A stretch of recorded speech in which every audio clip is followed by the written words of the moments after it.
The Samsung S90F and Samsung S90H are both premium OLED TVs with enough brightness and contrast to look excellent in a normal living room. But bright room viewing exposes a weakness that matters far more than perfect blacks or gaming refresh rate.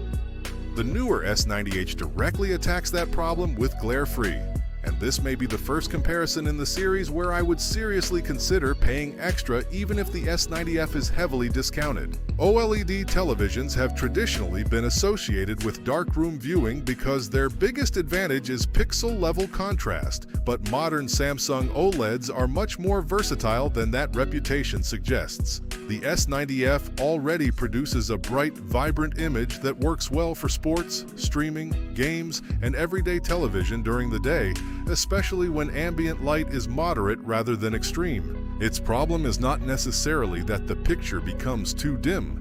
The bigger issue is reflections. A window opposite the television, a bright lamp behind the sofa, or sunlight entering from the side can become visible across darker scenes, and once that happens, even perfect OLED blacks cannot create the same sense of depth because you are seeing the room reflected on top of the image. The Samsung S90H is specifically designed to reduce that distraction with its glare-free screen treatment. Instead of relying entirely on brightness to overpower the room, it reduces the visibility of reflected light, which can make dark areas easier to follow and bright content feel more consistent throughout the day.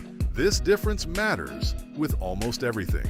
Sports can remain easier to watch during afternoon broadcasts. Dark Netflix series become less frustrating with the curtains open, and daytime gaming benefits because shadowy environments are not competing as aggressively with reflections on the panel. Before deciding between them, check the current prices through the links in the description because the value equation changes dramatically depending on how heavily the older S90F is discounted.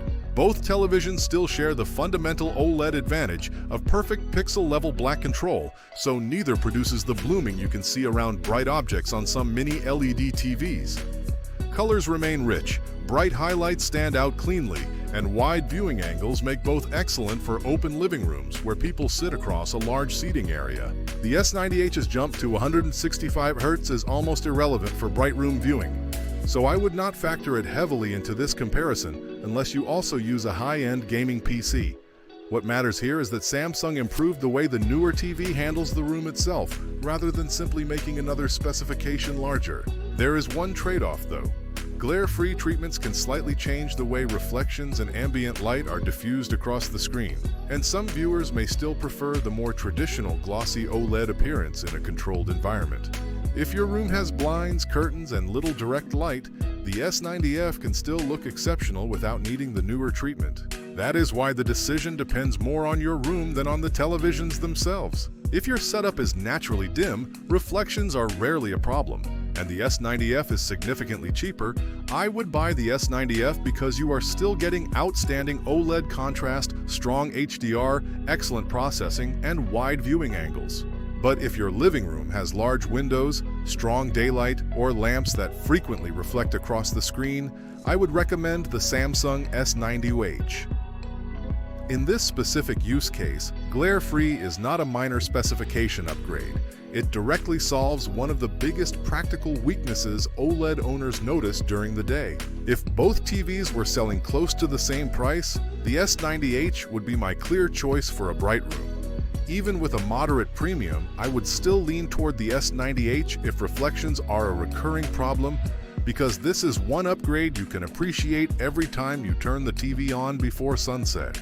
If you would like to check today's price, availability, or read buyer reviews, you will find the links in the description below.